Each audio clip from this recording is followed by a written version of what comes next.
Uya Eko apa yang di sidang kemarin. Oh ya, mengenai sidang MKD ya, DPR mengenai Uya Kuya, Eko Patrio, Syahroni, sama Nafa Urba. Nah, kita bersyukur buat si Uya Kuya, ternyata beliau tidak kena sanksi dan kemudian dianggap tidak melanggar apa namanya itu, melanggar apa tuh? Kode etik dari DPR. Jadi memang kebetulan memang beliau teman kita lama di kampus UI kan, jadi kita bersyukur bahwasanya tidak kemudian rasa-rasanya membuat cemaran lah terhadap perjuangan masa lalu.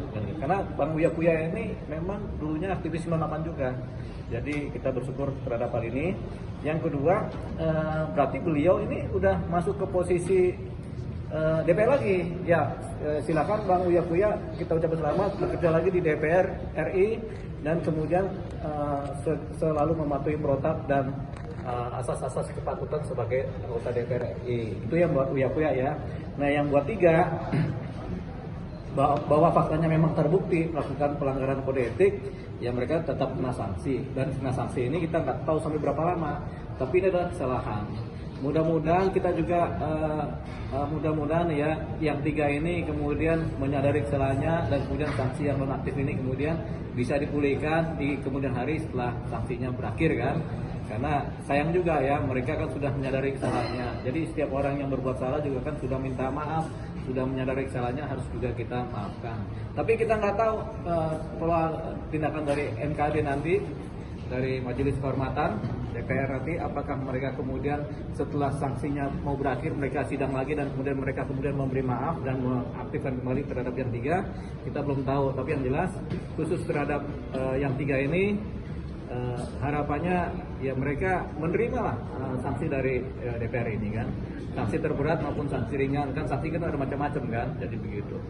Buat Uya Kuya ya terima kasih ya, kita bersyukur ya dia sudah kembali ke DPR ya, supaya nanti jelas fakta-fakta, kemudian cerita, kemudian tidak ada lagi masyarakat yang menganggap negatif tentang Uya Kuya. Bang, ini kan yang melihat ada Uya Kuya yang mendapat, yang langsung jadi aktif. Nafa, Syahroni, sama Eko kan dinonaktifkan sementara. Ya. Artinya nanti mereka juga akan kembali aktif ya Bang ke DPR. Tapi gimana menurut Abang, apakah dari si Abang melihat sebagai masyarakat, apakah ini sudah layak putusan MKD? Ya begini, jadi sanksi ini kan termasuk hukuman. Ya, sanksi itu bahasa lain daripada hukuman, terhukum kan gitu. Jadi mereka sebenarnya sudah dihukum ini kan dengan cara dinonaktifkan. Cuman berapa lama hukuman ini kan entah dibilang 6 bulan ke depan atau berapa bulan ke depan gitu, tapi ini sudah dihukum kan. Kemudian kalau mereka pulih dari hukuman ketika sanksi ini berakhir, apakah mereka akan menjabat lagi atau tidak, kita nggak tahu. Itu tergantung dari MKD dan partai yang mengusungnya. Jadi kalau partai pengusungnya udah mereka dijadikan DPR lagi, kemudian sanksi berakhir tidak ada sanksi berikutnya, tentunya mereka akan jadi anggota DPR lagi kan. Tinggal bagaimana respon masyarakat, apakah masyarakat bisa menerima sanksi tersebut atau memberikan maaf. Kita lihat respon masyarakat nanti di kedepannya setelah sanksi berakhir, dan kemudian kalau mereka jadi anggota DPR lagi, bagaimana sanksi masyarakat. Karena tetap walaupun DPR ini punya wewenang dan tata kerja sendiri, tapi yang jelas DPR harus memperhatikan aspirasi rakyat. Rakyat kalau bilang, oh tidak, kami tidak terima, ya mereka juga harus mendengarkan itu. Tapi kalau rakyat kemudian bisa memaklumi dan memahami dan menerima, ya sudah. Nah, ketika mereka nanti kedepannya jadi anggota DPR lagi dan masyarakat tidak ada protes, ya sudah, kita anggap ini mereka sudah menjalani hukuman dan mereka sudah kemudian dipulihkan dengan dasar-dasar nanti mereka tidak akan mengulangi perbuatannya, tidak mencelam rakyat lagi, kemudian mereka bekerja kembali untuk kepentingan rakyat secara sesungguh-sungguhnya. Bang, dengan adanya kejadian kemarin ini kan artinya ini kan banyak disinggung tentang moral ya Bang, anggota DPR. Ya. Sebenarnya kan ada ya Bang pembimbingan, apakah DPR ini harus ditekankan lagi untuk bimbingan moralnya atau seperti apa sih? Ya kalau kata Iwan Fals, urus saja moralmu gitu kan. Lagunya apa tuh? Hah? Nggak tahu juga.